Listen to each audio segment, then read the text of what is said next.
What is your resting heart rate? Heart rate is a number that is often associated with fitness, the idea being that the lower it is, the fitter you are. But is it really just about fitness? I would describe myself as being pretty fit enough to do a 50-minute step class without too much trouble. It's not a walk in the park, but I hold my own. My resting heart rate should be on the low side of normal. Now, for the record, the normal range for an adult is 60 to 100 beats per minute. Athletes can go a little lower. So where am I on the scale?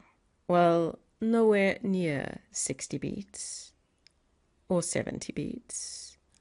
My Fitbit says I average 81 beats per minute. And it's been about this since I first actually noted it, which was in a first-year university practical session. And now if you're going, OMG, you remember this? Well, yes. It caused me a great deal of anxiety and upset at the time when I realized that my heart rate was significantly higher than my peers. And I didn't think that I was any less fit than them, but that was how it was interpreted. High heart rates belong to the unfit and lazy. No. I just came across research that puts a completely different spin on the high heart rate story. It turns out a high heart rate is a marker for insulin resistance, long before the rubber hits the road. Join us for this episode of Metabolic Chemistry TV as we contemplate why your resting heart rate could be a red flag for metabolic trouble, what it means, and what you can do about it. Metabolic Chemistry TV is brought to you by Dr. Sandy, a scientist turned gremlin buster, helping you battle sugar gremlins, heifer lumps, and other health horribles through better body chemistry. Remember, small things can make a big difference to your health. Now, this study came out of Sweden, motivated by a desire to pinpoint insulin-resistant individuals early enough to intervene and course correct. The researchers enrolled 73 healthy young adults into their study. Now, the only real exclusion factors were they couldn't be obese and they couldn't have a close family member with diabetes. The individuals were normal young adults. A couple smoked. They all claimed to be active, but none of them were especially sporty.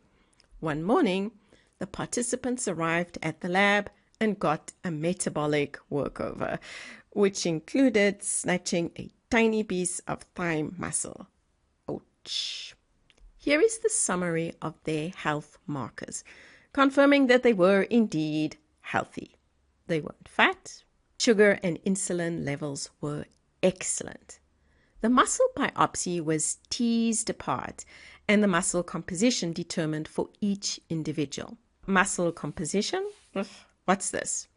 Well, muscles are composed of countless tiny fibers bundled together, much like threads in a rope.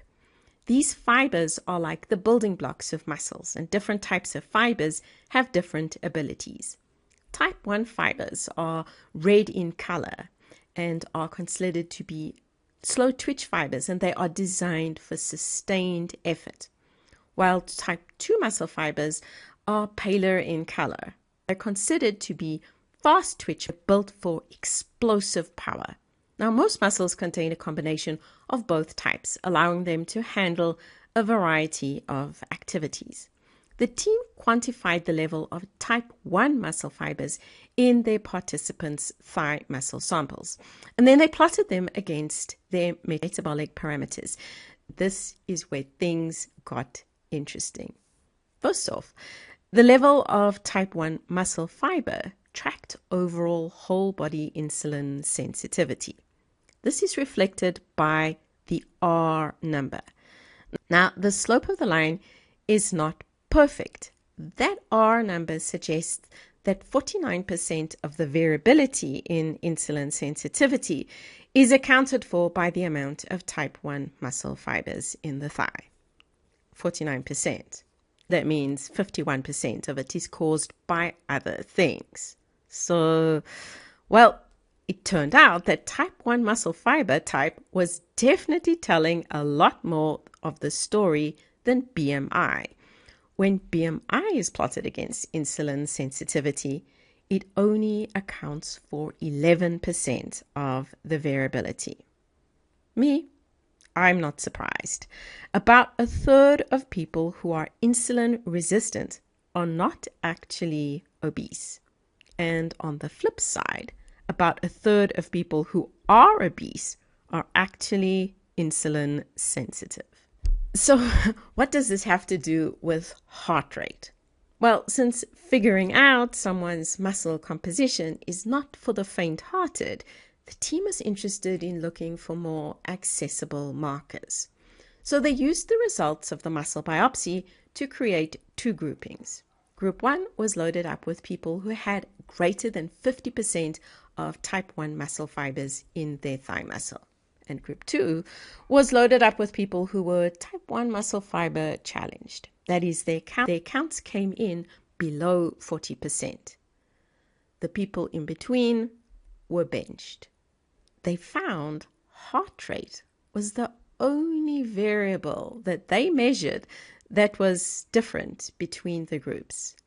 A high resting heart rate was a red flag for metabolic troubles. Which brings us back to, what does your heart rate look like? Which side of this line are you? Now remember, the numbers are all within the normal range, but running on the high side of normal is not a good spot to be in. If your heart rate is higher than ideal, can you fix it? Maybe. I don't think it's as easy as we've been led to believe. Officially, resting heart rate is determined by genetic influences and training status. This research adds to a body of work that suggests it is also influenced by insulin resistance. Now, there's not a whole lot you can do about your genes, so this is not a lever you can pull. Exercising will help a little, but it's not going to be easy. Muscle fiber numbers and types are set early on during development. Plus, if you have lower type 1 muscle fibers, you're probably going to have a hard time exercising, especially in the traditional sense of the word. Running marathons is not something that you will be inherently good at or motivated to do. Having said that, you should exercise, but maybe the exercise you should focus on is resistance exercise. It's going to be more doable, and the good news is there's evidence that resistance exercise can nudge the fiber types in the right directions. These fibers are often considered to be hybrid fibers.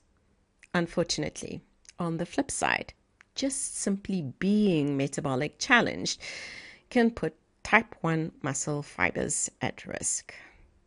The research team did explore the molecular basis of the red fiber benefit.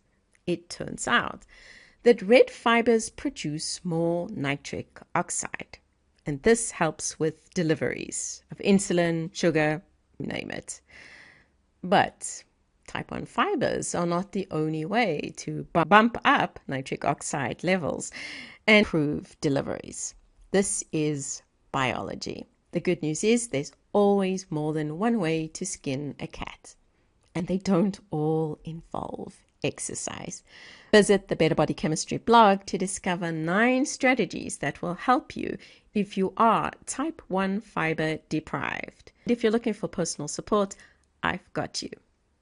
The advice on Better Body Chemistry blog is simple to follow and based on real science.